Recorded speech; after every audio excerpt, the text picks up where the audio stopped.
All right, and we are live and about to get this bad boy going here very shortly. I want to thank everyone that is here already for being here and looking forward to more people showing up on here. That is your cue right there. Go ahead and get those shares out there. Let's get this shared out. Let everybody know that we are live here tonight and getting ready to have a blast. If it's any indication of what was going on in the backstage before we got on here, it's going to be a fun show. It could get me banned for a while, but it's worth it. We're going to have a lot of fun on this. But go ahead and get those shares out there. Let me know if you can see and hear me in the comments, and we will get started here very shortly. Hope everyone's had a great time so far. Great day, productive, done whatever they can to go ahead and get some relaxation in there as well, because that's key at times. And hopefully, y'all are ready to have some fun tonight. So let me go ahead and get things ready on my end over here. And it looks like we are good to go. Got all my setups ready to go. So let's go ahead and bring up my guest on here and we'll get this bad boy started. We've had them on here before a few times. If you think that you're getting tired of seeing them, well, just go ahead and start investing in some blindfolds because we're going to have them on here quite often because they got a few titles coming out this year. So let's go ahead and bring out some of the crew from Bad Bug Media along with Source Point Press. So here is Alan Dunford and Scott Wilkie. Hello. What's up? What's up, guys? Oh, nothing. Welcome back to the show. Hey, man. Thank you. Scott didn't mean it. He didn't mean it. Backstage, he was like, "God, I don't want to do this today." Yeah. Oh, just begging not to be on here. No, please don't put me on. Yep. Get your blindfolds now. Yeah. For different reasons, right? Just because this is terrible. Greatly apologize for having to look at this. Yeah. I mean, I've always been told I have the face for radio, so whatever that means. Well, guys, welcome back to the show. It's been a little while since I've had y'all on, but about a month, maybe just a little bit less. But go ahead and let them know nobody knows who you are, which I don't know how you could possibly do that. But if you don't know who you are, let's start out with Alan. We'll go to Scott. Let them know briefly, who you are, what you do, where to find you.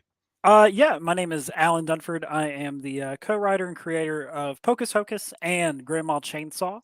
And you can find me on Twitter at Chaps of Fury. And of course, the best way I think to really stay in contact with everything that I'm doing from a comic book crowdfunding standpoint is either just following our campaigns on Kickstarter or on Substack, and it's thetophatstudios.substack.com.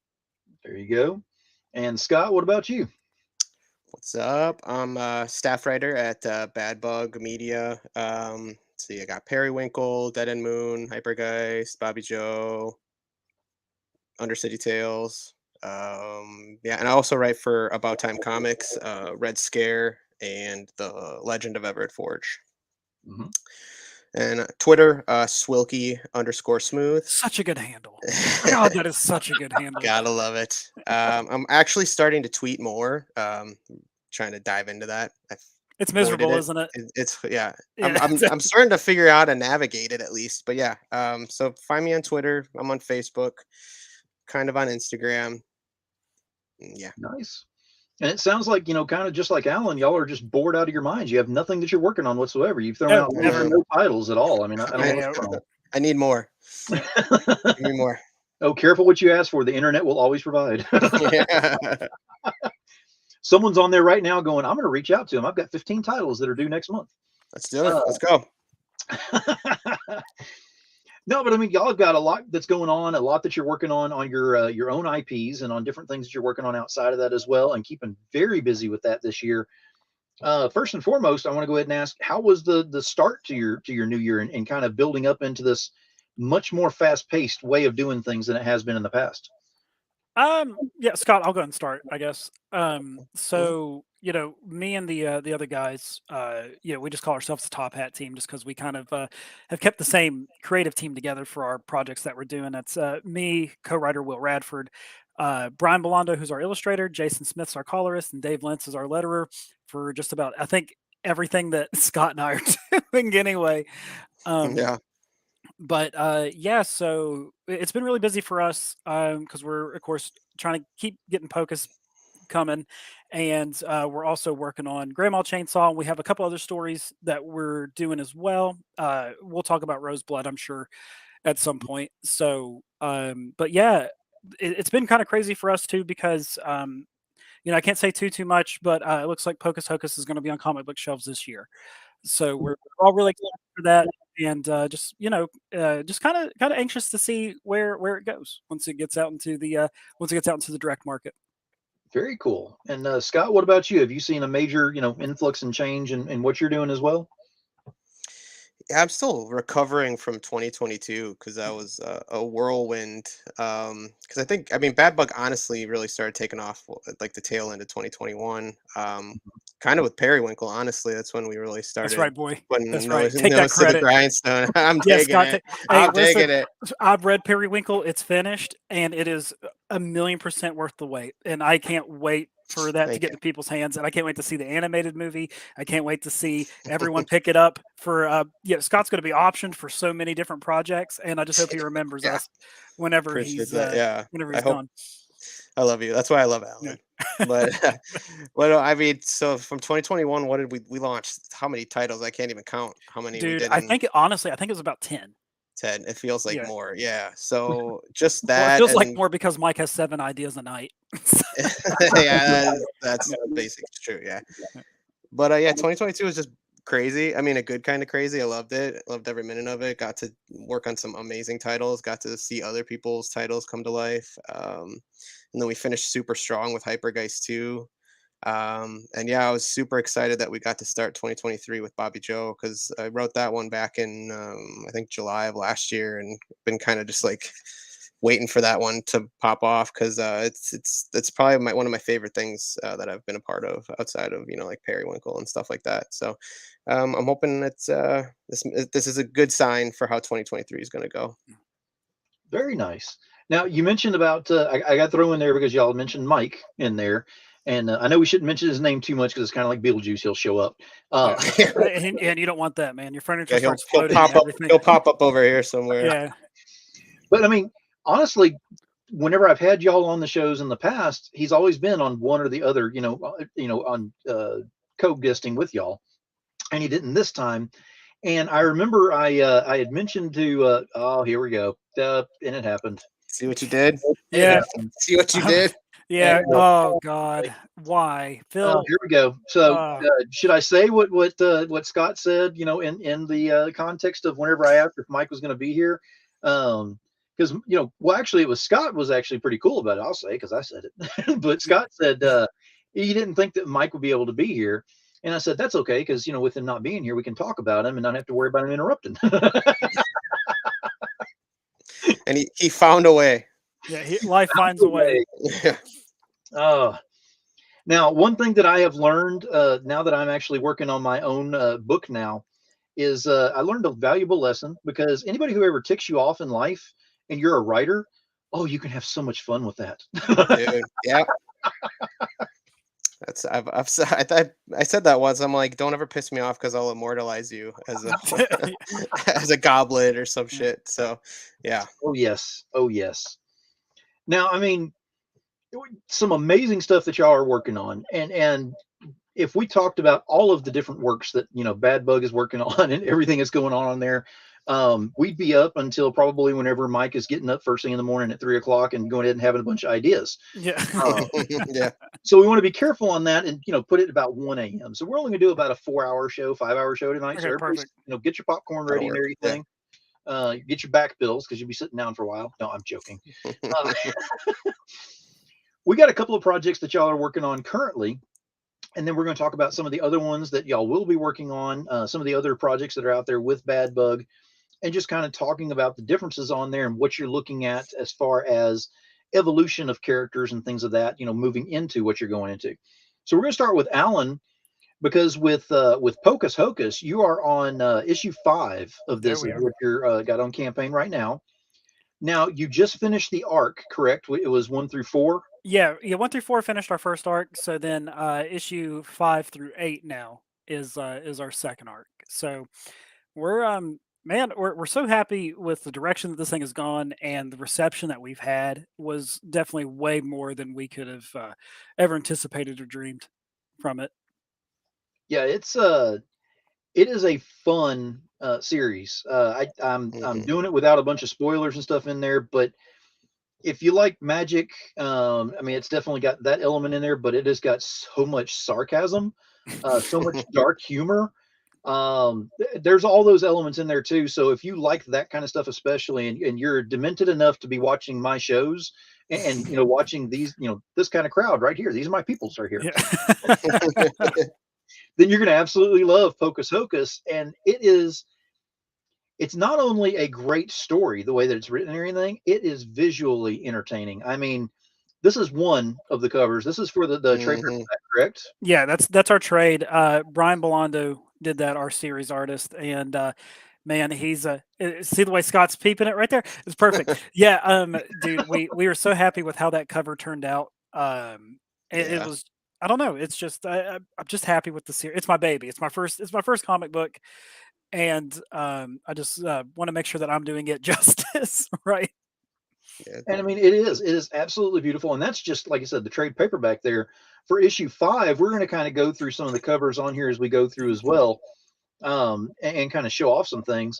But it is an amazing looking, and yeah, Mike, I agree. It's like a comic version of the Necronomicon is what it looks Yeah. like to me. Yeah, Exactly. yeah, Uh, Klaatu, Verata, yeah. yeah, exactly. Don't do it. No. No. Too late. Hmm. He's already been summoned. Yeah, he's here now, Phil. We're not getting rid of him, unfortunately. But I mean, these are some absolutely gorgeous, looking covers on here, Mhm. and some key characters. That little bunny right there. Yeah, it's funny because I think Scott, you can probably get behind this sentiment. It's funny whenever you're writing a book and you spend all your time and energy into developing characters and their motives and the who, what, when, where, why, and how you're setting them up, and does this make Mhm. sense for their actions?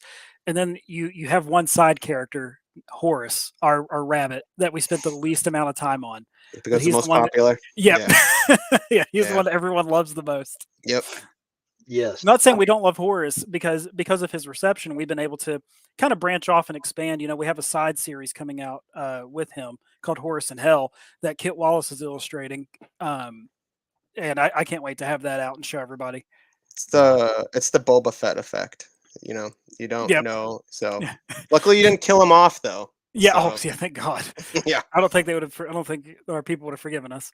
Yeah. I mean, I think a cool design is just key in Horace with the pink Yep. bunny aesthetic, and then his attitude. I mean, it's just Yep. gold. So Well, and we will kind of delve into it here in a little while, but with Roseland Manor, you've got the two-headed cat ghost in there. I mean, that's the same thing. It's Yeah. like if that character was ever killed, well, re-killed, killed again, however you put that, that would upset some people too, because that's, again, it's not a main character by any means, but it's definitely one that catches your attention so much in there, being a side character. don't say that because Mike's watching, and that was his idea, and Yep. you're gonna make him feel all. He brought that idea to us in a chat, and we're like, "What the hell's the why?"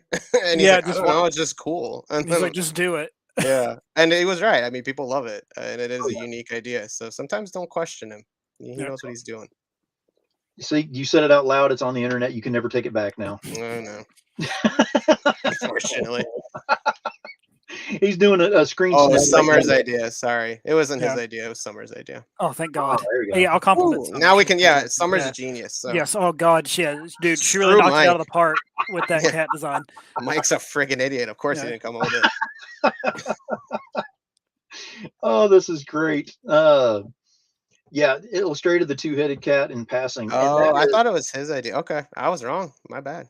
I mean, just to have that just as a, I'm going to try something and see if, if it sticks. I mean, that it definitely did with that. And it's got some Yeah. other things on there that I'm sure that it's going to get a little more attention as things move along too, because it had Yeah. so much of a following. Yeah.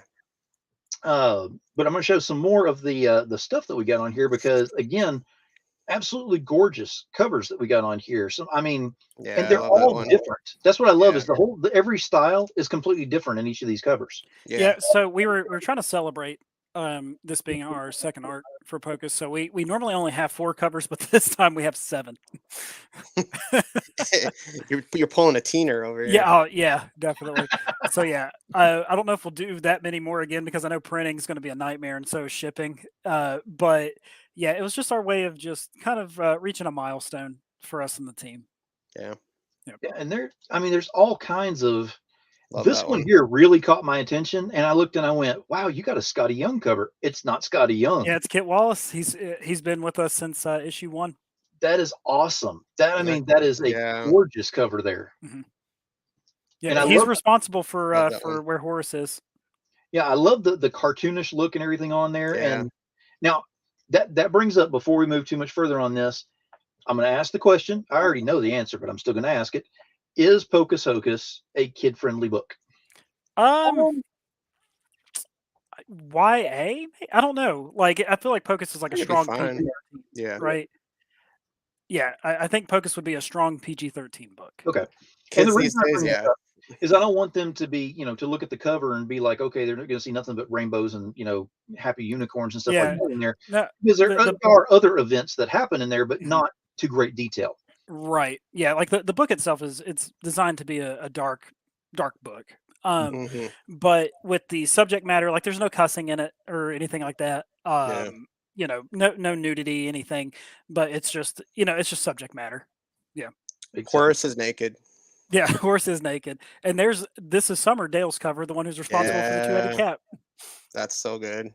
Yes, that is awesome. That has got a whole. It looks like an 80s or even a 90s, horror movie, like a movie poster type thing. Mhm. Oh It yeah, has a she feel did to it. great. Mhm.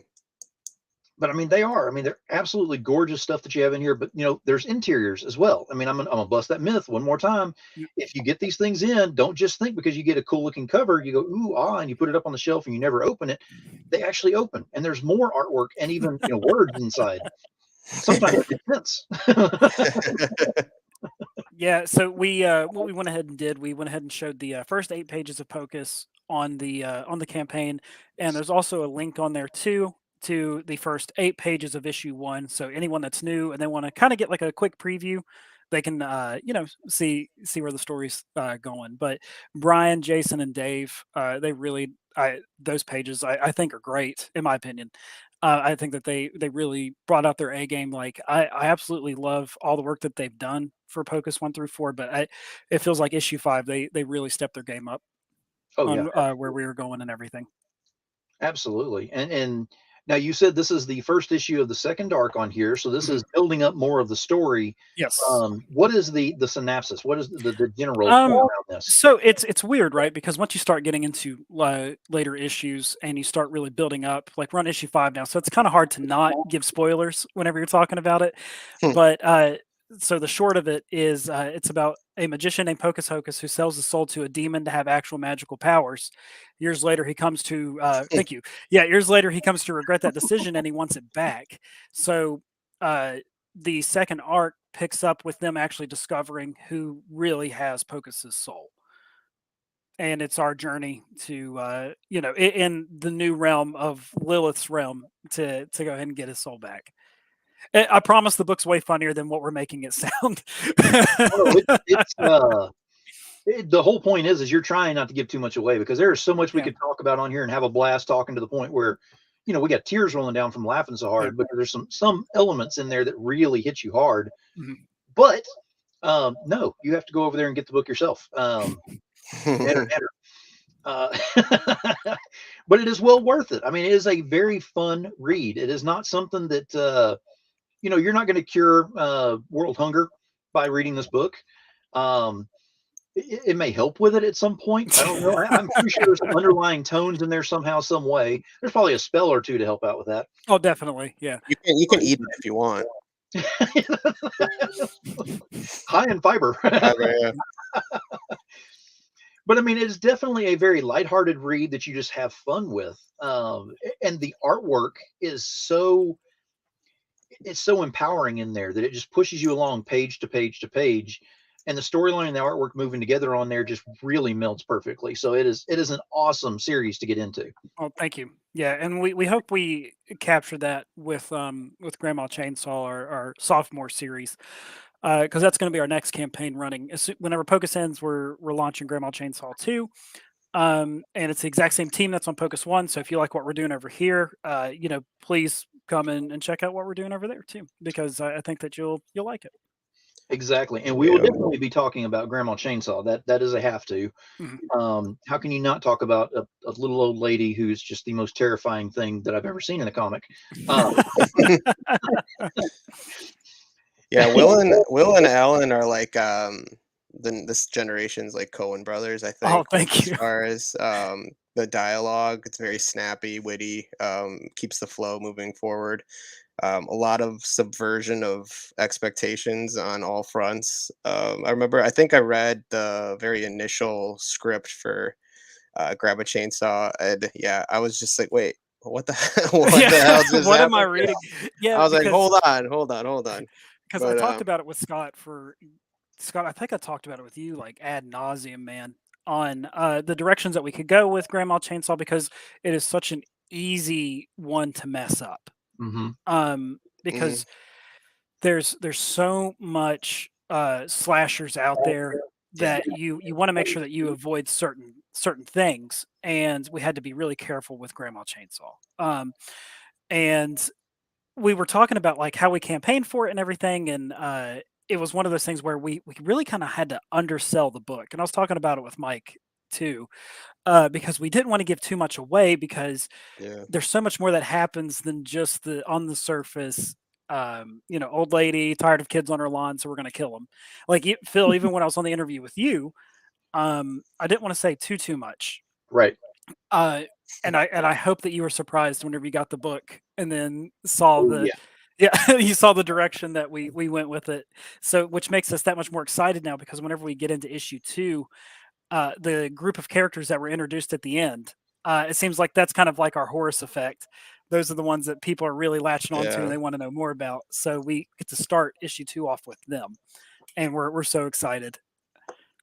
Yeah, Well, it was yeah. definitely not expected at all. And like you said, I even had you as a guest, and you just snowballed me on that one. You didn't lie about anything by any means, but you No, wouldn't everything I said happens. exactly. But you wouldn't It's give me just the enough, first 8 pages. exactly. You wouldn't give me enough direct information on the show, and it was enough where I was like, okay, I'm already backing this thing and everything. Now I want it now instead of waiting. I don't want to wait any longer.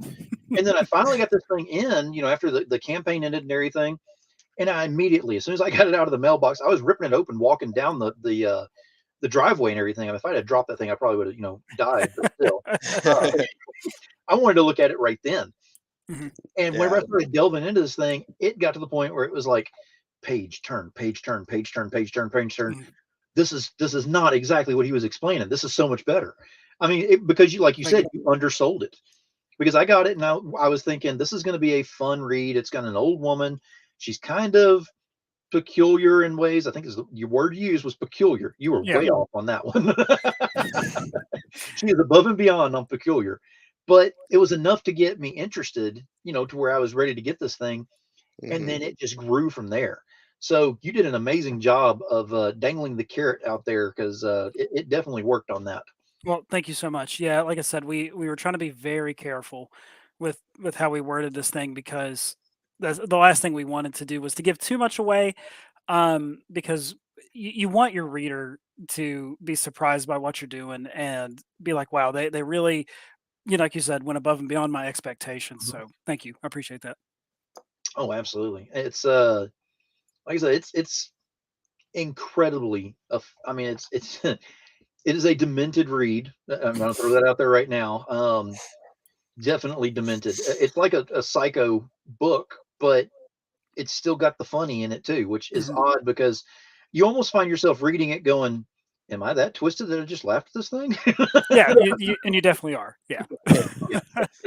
Well, I remember when he gave it to me to read, I put on like my slasher hat to look at it, and that was the wrong idea, because I think when you ask Alan like what one of his books, what genre his book fits under, he's like all of them. Yeah. Yeah, like the full menu, Yeah. because it's not one thing or another, and I love how like just kind of whatever transient or whatever you want to call that. It's constantly kind of morphing in front of you as it's unfolding. It's very unique. Mhm. Thank you. And always it's a blast reading his stuff. So Oh, it is. It is. And you're talking about being under the umbrella of all these different, genres that could possibly be and everything. You yourself kind of hit those as well on the things that you do. And right now you've got one that's on campaign with I'm trying to say it without going into my country roots where I could really get into it because you got to with that thing. But Bobby Joe, I mean, come on, Bobby Joe. you gotta. That thing is just as country as it gets, but also as sci-fi, but also as horror, but also as comedy. Like I said, all these levels of genre that you're hitting on this thing, and it's just all over the place, but it sticks. It's working right on that. For one thing, Thank how you. do you come up with the idea for this particular, IP that's on there? Bobby Joe was born out of one of those Mike dumping story ideas onto the group chat. So he dropped like three different scenarios, characters, and one of them was, a fiery redhead um, country girl, carries a baseball bat, sawed-off shotgun, and initially he was suggesting hunting vampires. So, and I think she was originally in Louisiana, New Orleans area. So then I was suggested, I'm like, hey, what if we move it to Arizona? What Hey, if we Tim. move it to here? And then he settled on Appalachia. And then I came in and I'm like, well, what if instead of vampires, she hunts aliens? Because, a lot of crazy crap goes on in Appalachia. And aliens is one of the many. And he was like, yeah, can you do a script for me? So I pumped out Bobby Joe and here we are. Yeah, Bobby Joe's absolutely fantastic. I guess that's the other good part about being rubbing elbows with all of us together is we get to see everyone's work like Oh yeah. before everyone else Yeah. does, right? It's funny because Scott is so good at pumping out scripts that it's frustrating. Um, I think that I think the only thing that took us the longest amount of time was to decide on the name. Oh God, yeah. That was the longest roundtable discussion I think we had for anything that we've ever done, and that was just Yeah, naming this book. that one was brutal. And normally that's Yeah. like that's the easiest thing for us to nail. And it's usually Yeah. sometimes the thing that came first. Mhm. But yeah, this one was tough, and we ran it through multiple channels, multiple groups, focus groups. Nothing was really sticking.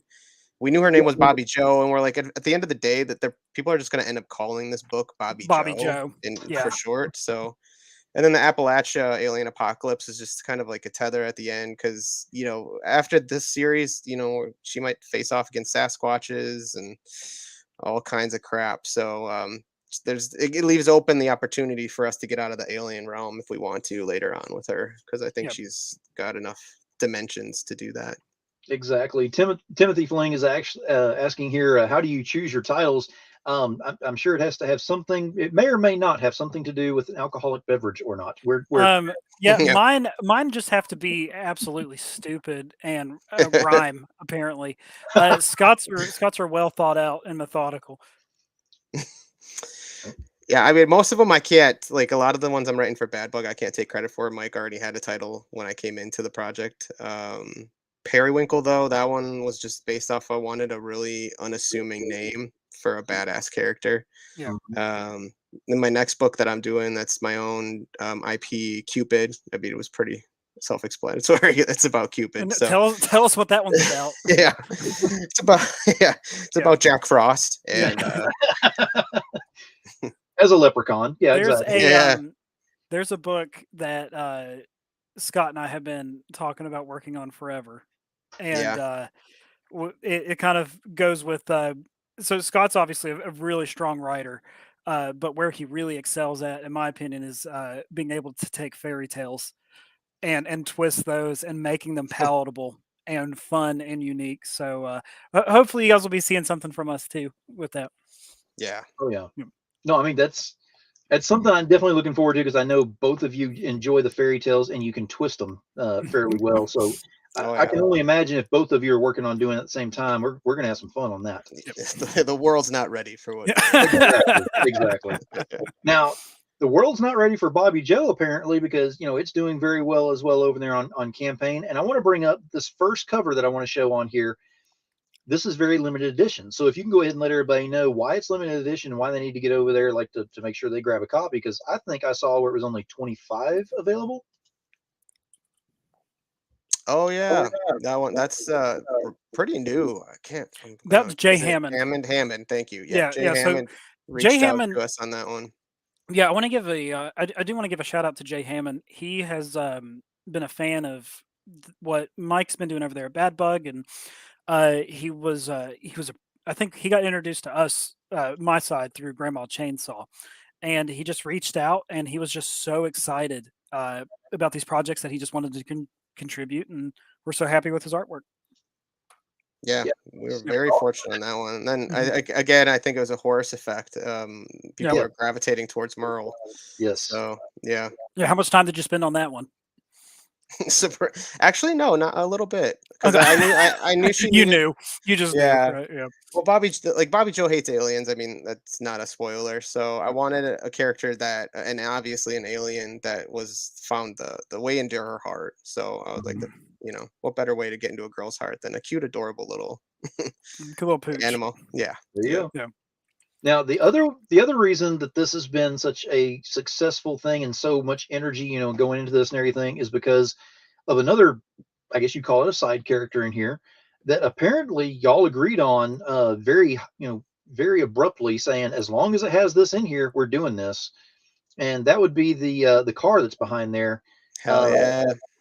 You got to have the car. Go ahead and tell them about the car and how you come up with that had to be the one in there. The El Camino. Yeah. It's Loretta. classic, right? Yep. Like Her. real Evil Dead vibes, everything. And it's just like it's funny because like obviously I interrupted Scott with his whole writing process, but when you look at this stuff, you know exactly what you're getting because like that car already gives you the grindhouse feel. Yeah. Like so if there's going to be a car chase scene, if there's going to be this, if there's going to be that, like that car really checks off all the boxes. Hmm. Now, I For will sure. say that you were apologizing for interrupting Scott, but I noticed his head was down and he was writing something, so I'm pretty sure he's in the process of immortalizing you whenever. Oh yeah, definitely. Yeah. My next in Yeah. Cupid, I'm gonna draw him as a evil little goblin. Yep. Me every day, right? Yeah. No. The El Camino was my main request with Mike. I just love that car. I've always wanted an El Camino, so it just felt organic to her. She takes odd jobs. I mean, that's why she's got like a tool belt on, because we were trying to find some cool kind of aesthetics for her, where she puts her shotgun shells, stuff like that. So it just felt I didn't want to do a pickup truck just because, and the El Camino just felt like something Appalachia girl who's taken odd jobs here and there would have. She keeps her baseball bat back there. And she names it after her favorite singer. Like her Harley is called Dolly, the El Camino's Loretta, and then her alien friend she found is Merle. So yeah, lots of great covers. Again, I can't take credit for finding those art teams. That's all Mike. Yeah.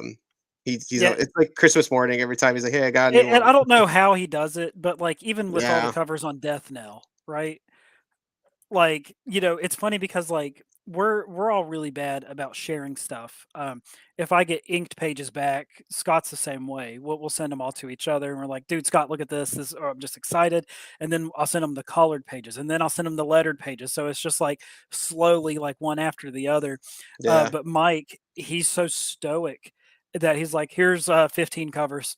Like out of nowhere. yeah, We're all just like, pretty "Oh, all right. much. Yeah. Okay, cool. Thanks, Mike." Especially with Roseblood, which I think he Yeah. beat his all-time record. Like, I think if you count the God. naughties, it's like 26 different versions Yep. of covers. So it's just crazy. But yeah, Now it's always fun. you mentioned Death Knell, so I'm going to go ahead and show so that Mike knows that I did get my copy in, so I do have mine as well. And yeah, I'm planning on. I still haven't cracked this one open. I am aware that there is more inside of there again because I know you crack these things open, more art, more story and everything. But Wait, in haven't Death got Knell to there it is? yet. Who put that in there? Yeah. Someone didn't listen to the assignment. Yeah. No. Yeah, we forgot to actually print the pages inside. It's just literally just a front and back cover. Yeah. Y'all could be sending out mock-ups all this time, and Yeah. people would be like, "Oh man, I never checked." Yeah. See, now y'all are over there going, "Oh, he's on to us. We got to kill him Yeah. now." Yeah, Figure it shit, out. yeah. Mike, he figured it out. No, but I mean, the main thing is we brought this up last time on the show, and I just want to kind of step on this again because this was so much fun to delve into. Is the whole reason that Bad Bug works as well as it does is because y'all have so much fun in doing this.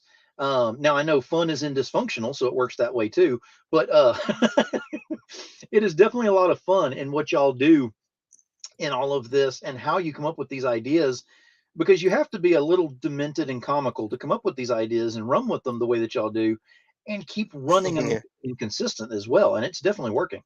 Yeah, I think we understand each other. I mean, even though some of us are separated by a few thousand miles, like it feels like, brotherhood, family. Just we understand our morbid sense of humor and just thinking like Roseblood, for instance, like I have a short in there for number 2 and sent it to Mike, and he's like, it's just not twisted enough. He's like, what can we add? So like we just went over the top at the end, and I'm like, that works. And like I don't think that would happen in another group. I don't know. It's a good fit. So Mhm. Yeah, it's I mean, y'all definitely have a lot of fun. There are some different ideas that are out there on these things, and some of these ideas initially, if someone were outside, fly on the wall type thing, and heard y'all talking about it, be like, "Yeah, oh I yeah. don't see it ever going anywhere. It's just not going to work." And then all of a sudden, not only do y'all put it out, but y'all put it out with so much energy. That's the key in all of this. Don't just throw something out and go, "There's your next one. Enjoy." No, it's Yeah. like Bobby Joe, get out here and enjoy Bob Joe, Appalachian, alien adventure. There, you got to get on that one. Yeah, I think that's the other, like, we love each other's work so much. It's easy to, promote. Yeah, I think that's one thing that hey Sean, I think that's one thing So that Sean. you find, especially in our chats. Um, we're all just genuinely fans of each other. Hmm. Mhm. And I think that's hard to find. Yeah. Especially with there not being like, there's no clash of egos. We send stuff to each other because we want to know if it's crap or not. Yeah. Hmm. Like, we'll send each other ideas, pages, and legitimately, it's what do you guys think? Yeah. Like, I need to know so I don't put it out into the world and it's actually bad. Exactly. Yeah, and I think that that also garnishes more respect from all of us too, because we're all really open with each other about what will work and what won't work. Yeah. Absolutely. And you can definitely see that. And that brings up another question, though, because in the process of doing this and it works and you keep moving with it working, you're expanding exponentially very, very quickly in Bad Bug. Uh, is there some kind of plan in place to start looking for other members to start joining up at some point, or what are y'all looking at doing? I mean, So we've talked about it, and that's obviously the dream, right? Is to pull more creators in because you need new, fresh perspective. mhm. Um, Mhm. but that's obviously a long-sighted goal because the immediate you gotta start small before you can grow big, Yes. and if we just kind of keep everything in house for the time being, it's way less clutter and way less trying to make sure everyone's on task because Mike knows all of our different work ethics, all of our strengths. So that's why Bobby Joe was a shoe in for Scott, and that's why he reached out to me when the writer for Death Knell stepped out was because of I guess he liked the tongue in cheek humor for Pocus and Grandma Chainsaw. So no pun intended. So then I guess he figured that it was kind of a good fit for the Death Knell series going forward. And I think that, like I said, I think that really helps everything knowing, you can pick and choose who you need and who's good for this project and who won't be good for it. And no Mhm. one's ever been like upset, you know what I mean, over anything. It's like, hey, I want Scott to take over this. Right. And no one's ever been like, what Scott good? It's always like, yeah, Scott's great for this. So it's cool. I'm sure usually it's like, oh, I'm glad Scott got his name called on this and not mine. Yeah. Yeah. I usually just raise my hand first. Yeah, yeah. It's whoever gets to it first now at this point, Yeah, right? pretty much. Yeah. But I think, I mean, he's speaking to like a point, and two, I again, Roseblood's similar to that. Why we haven't really invited outside talent in Mhm. too much is that we're trying to develop what it is first. Yeah. And I think we're getting there. I mean, initially when Bad Bug started, we did have a lot of people reach out, and it just wasn't the vibe, as the Right. kids say. So I think now we've kind of established, what Bad Bug is, what titles we're looking for, and now the titles that do come through are more on par with the vision because people see like, oh, that's what they're into, like. And then again, one day Roseblood, once we have established that world and what the confines of it and what we're expecting from it, we'll start to open the doors up more. Because we're particular. I mean, not into Mhm. any Right. like detriment, but I think there's a Well, there's a weirdness quality. and whack. Yeah, Yeah, there's a quality, and that quality extends to weirdness. It extends to wacky, and you want to Right. make sure that like you are bringing in the right people still who are able to kind of hone in on that because uh, yeah, you want to be unexpected, you want to be stupid, you want to be fun. Do not take yourself too serious. Like for the Mhm. love of God, it's about an Appalachian girl that fights aliens. It's about yeah, a girl at a necromancer school. It's about a grandma with a chainsaw. You know what I mean? It's just like you can't focus too much in on it, right? yeah, Exactly. Yeah. Exactly. And Sean is really chiming in over here, and I'm right with you, Sean. I'm same way. I've read and owned just about everything that they've got. Hell, I'm wearing some of their merchandise right here tonight as well because I am that kind of fan. But let me throw this Oh, on here. you got the black jackets. That'll actually cut down on the glare too. Maybe y'all can actually see me now. That's nice. But I mean, it's all about supporting the brand any way that you possibly can, and those that you do choose to support and everything. It's usually because there's so much of a draw on there to the entirety of the brand, not just one or two things. Yeah, Like if it was just one or two titles that were on here that kind of I got interested in, would I be up here talking to y'all and really pushing for everybody to get over there and check out everything that Bad Bug has?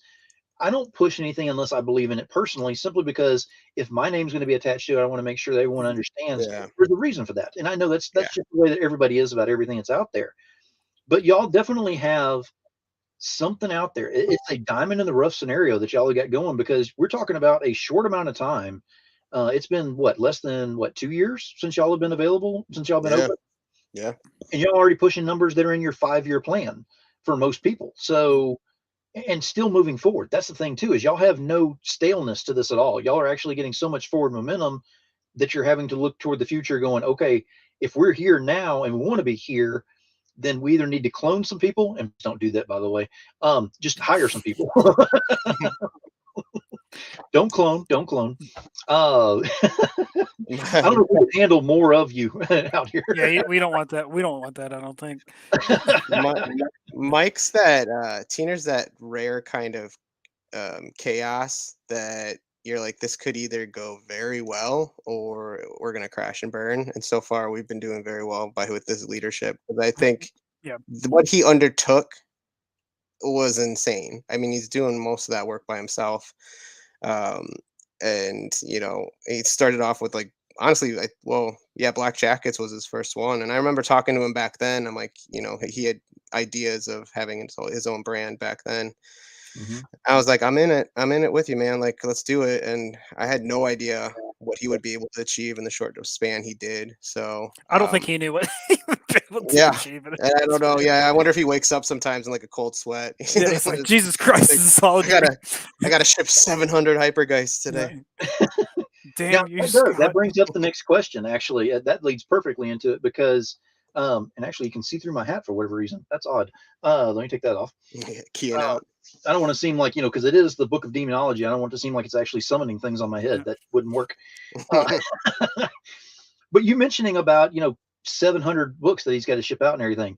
My question is now that y'all are starting to get into the notoriety and getting more people on there, more backers on your projects and all, when these things finish up, you have to ship books, of course. People are kind of looking, especially new people that come into this, they're like, I can't wait to get a campaign going.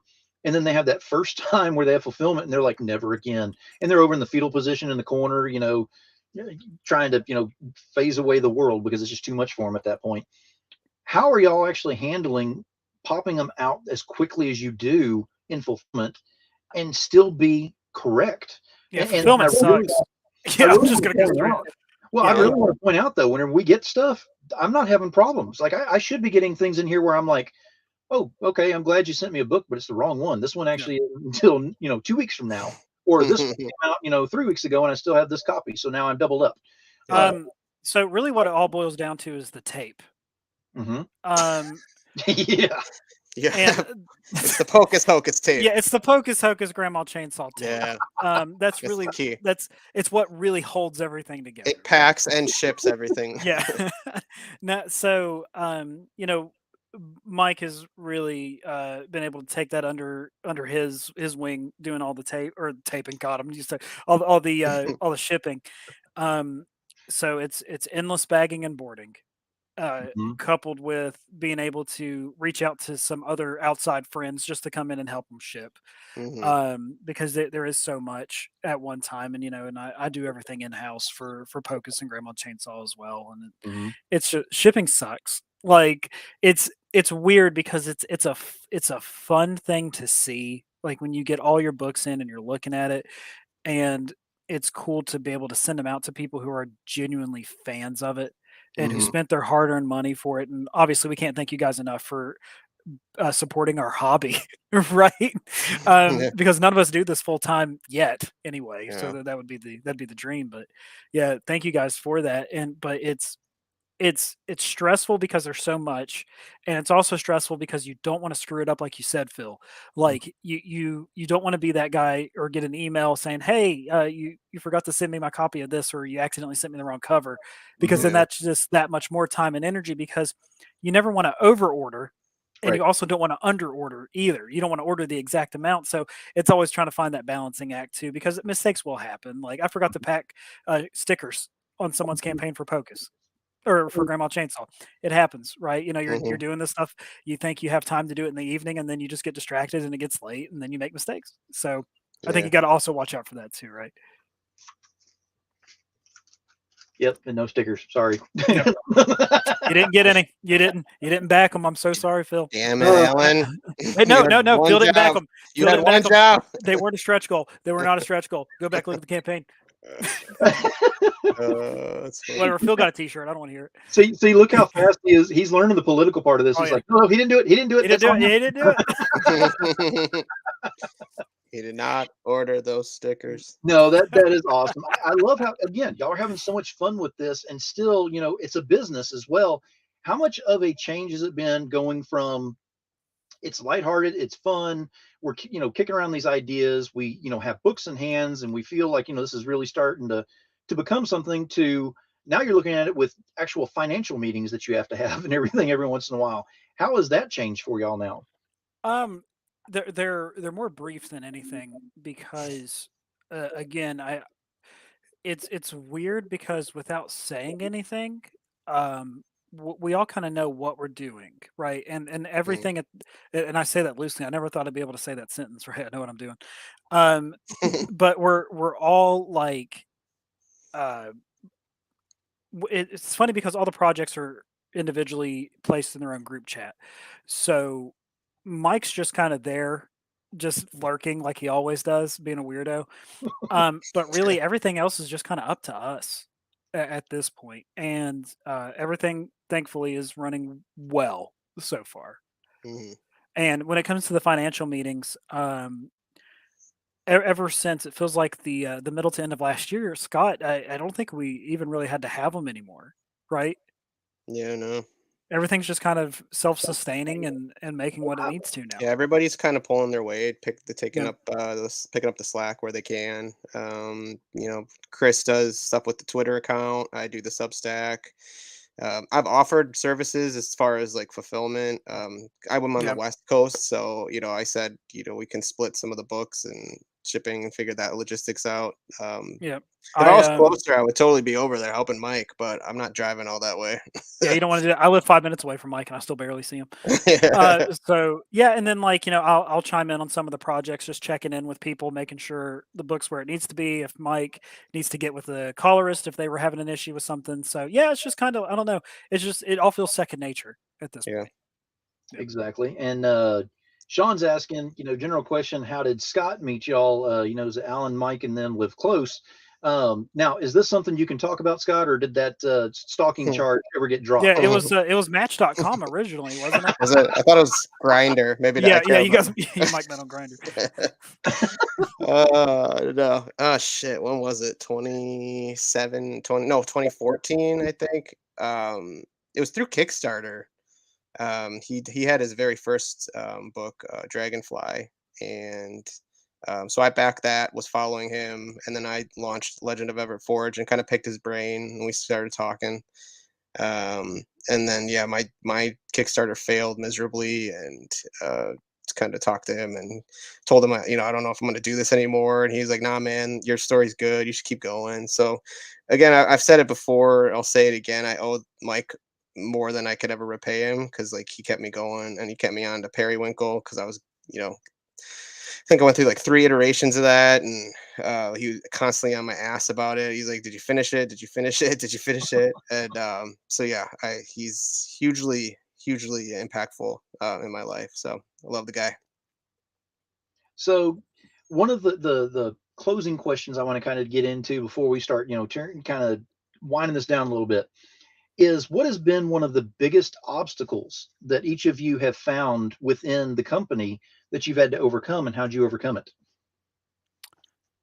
I Alan. think yeah, it's me. It's just me. Yeah, generally it's just me, and they still keep me around. I don't know why. Um, I think the biggest obstacle, and this is going to sound kind of like a cop out answer, but it holds true. Is how do we keep topping ourselves, right? Mm, And not just taking every idea that we think of and just running with it, because there's so many ideas that we've all shot down. Like yeah. we've let them marinate for a little bit, and then we go back and look at them. We're like, no, let's not do that. That was dumb. And we've already developed characters and story structure and know where we're going. So Hmm. I think the biggest obstacle is just being a realist and being honest with yourself and your peers on what will work and what won't work. Because every idea sounds good initially, but we don't run with it immediately, which is good on our part because Yeah. I'm just trying to think of how many series we would have had that have bombed completely, right? And it's kind of like also thinking about restructuring too, even your books that you don't feel like are doing as well as they should. Um, and I don't think Mike would kill me for talking about this because it just kind of it's a testament to how much he cares about the project. But him and Dave Lintz's book Ragnarok, Mm. uh, you know, it didn't do what they initially wanted it to, so they're relooking on why. So they actually have gone back even in through issue one and have done like kind of like a remix of it, updated coloring, updated lettering, updated dialogue, Mhm. and they got a lot of really cool stuff planned with that too because they want it to be successful as the others. Hmm. Nice. What about you, Scott? What's your answer on that one? That he can just use mine. That's fine. That's good. Yeah. Yeah, Copy paste. yeah. Um, I think it sounds kind of braggadocious probably, but like the explosive growth has been somewhat of a challenge. Just in not unexpected. I don't know the right term for it, but I'm just thinking like back when we started, I think Undercity Tales was the very first one I worked on with Mike, and it didn't do great. So I think we barely funded. It probably cost Mike more to make that one than he got back on it. So then to compare that to like where we are now with a lot of these titles like Bobby Joe and Hypergeist, Death Mhm. Now just popping off, it's a lot to kind of take that on, and and the being relatively unknown to like people kind of knowing who I am now. It's interesting because there's something a little nice about the anonymity of it all. But But yeah, I don't know. I guess that's probably a challenge. It's just because there's pressure now. I guess that's where my point's going. Because Right. now I didn't have anyone to disappoint before because You no just one had was reading my yourself, shit. and, Yeah. and you do that every day. Yeah. I look at every time I wake up. I'm like, ah, shit. Yeah. But yeah. So I think that's probably what it is. And speaking of pressure, Sean's over here. This is the second time he's mentioned about Undercity Sales #2. So that's a I little bit of love pressure Sean, right there. and I am writing it right now. So Oh, there you go. yeah, There you go. That's exclusive on the show. We know now that It he's is. working on it. You got it. I love getting exclusives every once in a while. Now, to kind of lead out on this, I'm going to give each of y'all full screen on this. And this is where you're going to go ahead and let everybody know why they need to go ahead and click on the link that's in the feeds right now. Go over there to the campaigns and go ahead and support in any way they can. Before I give you full screen, I want to remind everybody, I love this new hashtag that I come up with on here, power of the finger, the correct one, of course. Use the power of that finger, hit that share button, get those shares out there on this. It costs absolutely nothing to share. I mean, that's the thing. I know it's mind-boggling that it costs you nothing to do that.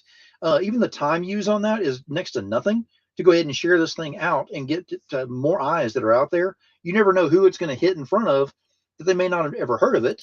Yeah, And I be all think of it. that when it comes to crowdfunding, a lot of people can just see it as, oh, I don't I don't have the money right now, or I Mhm, don't want to financially support this book, and, Mm, and that's totally fine. Like, believe mhm, me, we get that. There's projects I look at every day that I can't back because I don't have the money, right? mhm. Um, mhm. but supporting goes so much deeper than that. Like, even just sharing, Yes. Right. like sometimes that's just more than we could ever ask for.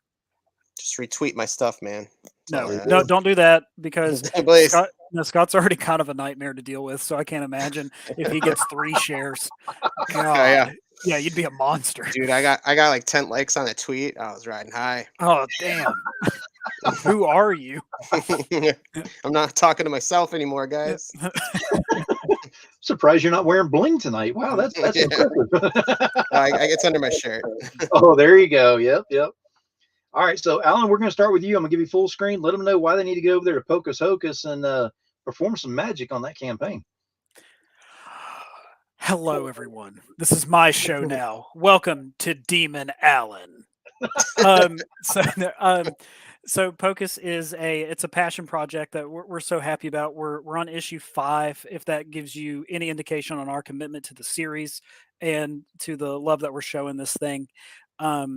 This book is going to, if you missed it earlier in the show, it's going to be available in shops coming up this year.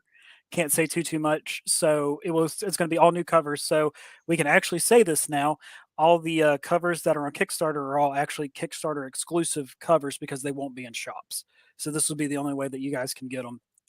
But we think that the series is fun and entertaining and kind of original. I don't know. It's probably not even original at all. But Yeah, it we is. just thank you, Scott. All right, but we just we love it, and I want you guys on for the ride with us, so that way you can see what a couple people are talking about. That sounds great, and definitely looking forward to that. That's going to be a lot of fun. People need to understand that it's a very fun, book to have on there. And as you can tell, I'm already in the ready mode here because now we're going to turn it over to Scott, and he's going to be talking about Bub Joe over there. Bub Joe going to be coming up on. So I had to get in my right attire. I would get my wife beater, but I don't have it handy right now. So, Scott, here is your full screen. Yeah, I actually brought you guys here to talk about your extended car warranty. We finally got you, Yeah. you mother efforts. Nice try. Can't avoid me forever. Bobby Joe, yeah, I love it. She's one of my favorites. Right behind Periwinkle, I think, as far as the universe we've created. She's got a cool ass car, a really cool motorcycle. She's got a friend, a little alien friend, that's really cute. And yeah, so if you like hot girls with baseball bats and sawed-off shotguns that shoot shape-shifting aliens, then you'll love Bobby Joe. That's the way to do it right there. That's the sales pitch. I mean, Right?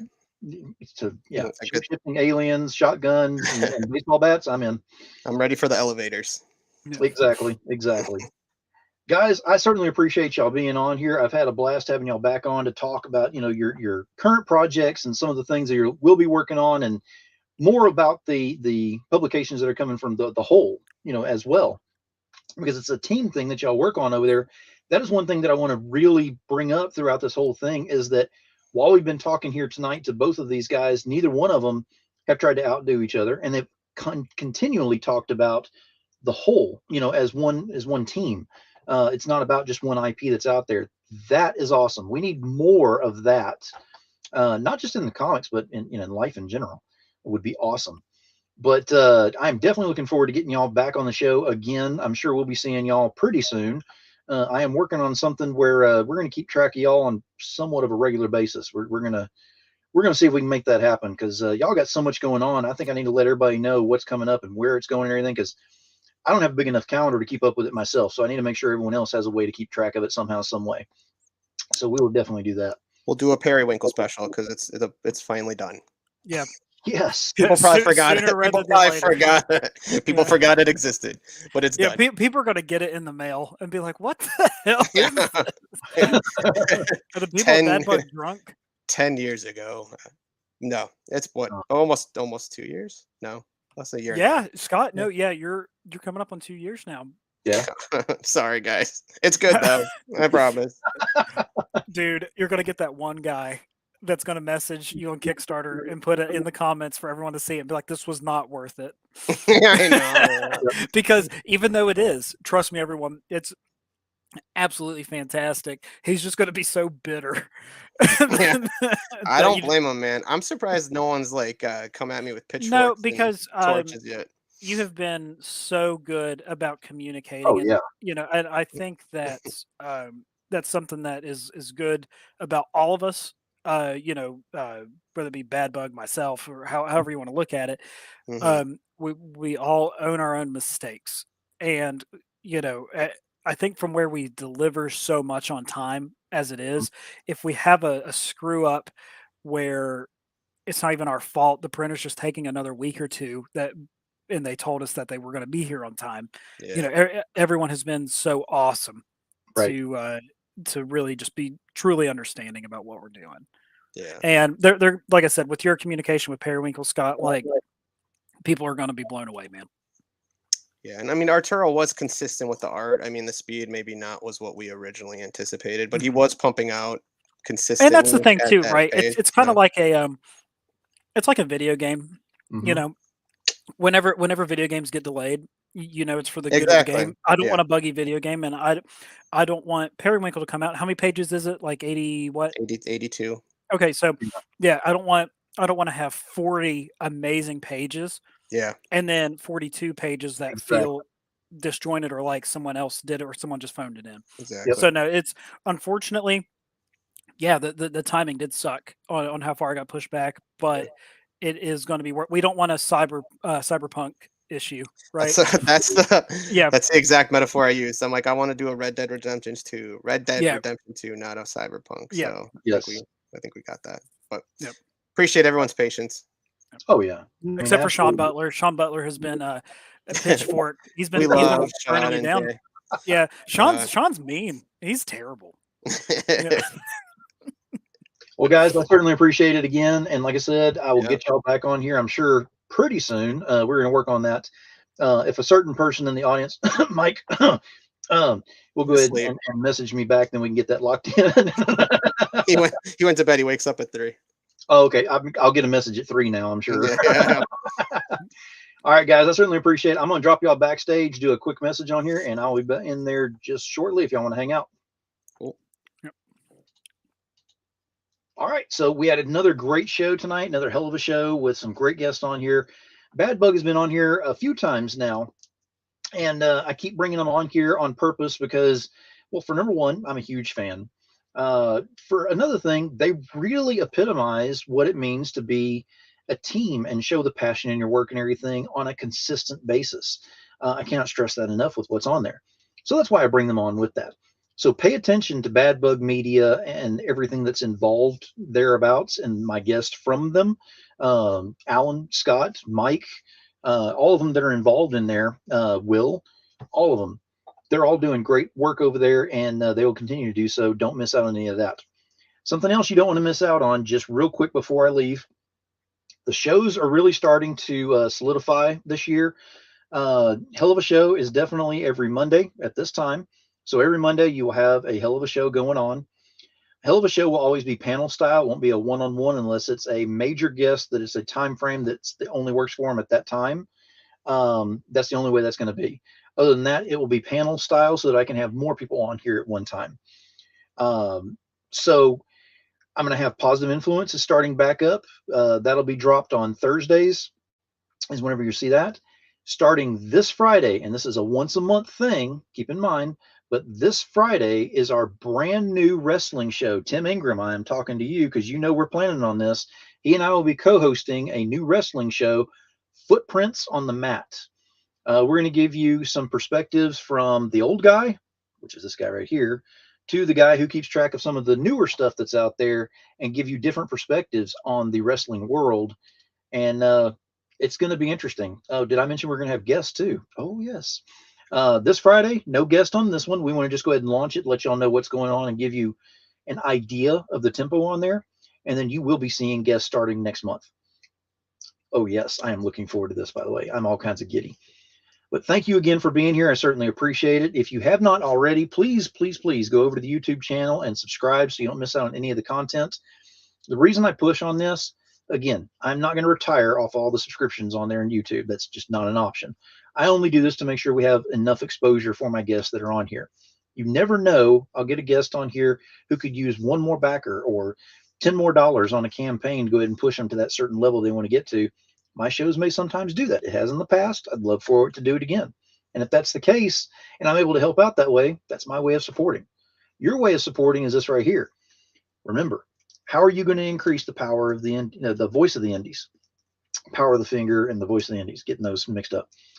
Increase the voice of the indies any way you can. Again, sharing, great. Commenting on things, interacting, even better. Go ahead and make sure that you get your voice out there to go ahead and even up with everyone else and get it like a megaphone out there, basically. The more of a voice we got out there, the more that people have to listen to what's going on in the indies. There's a hell of a lot going on over here. So again, thank y'all very much. I certainly appreciate it.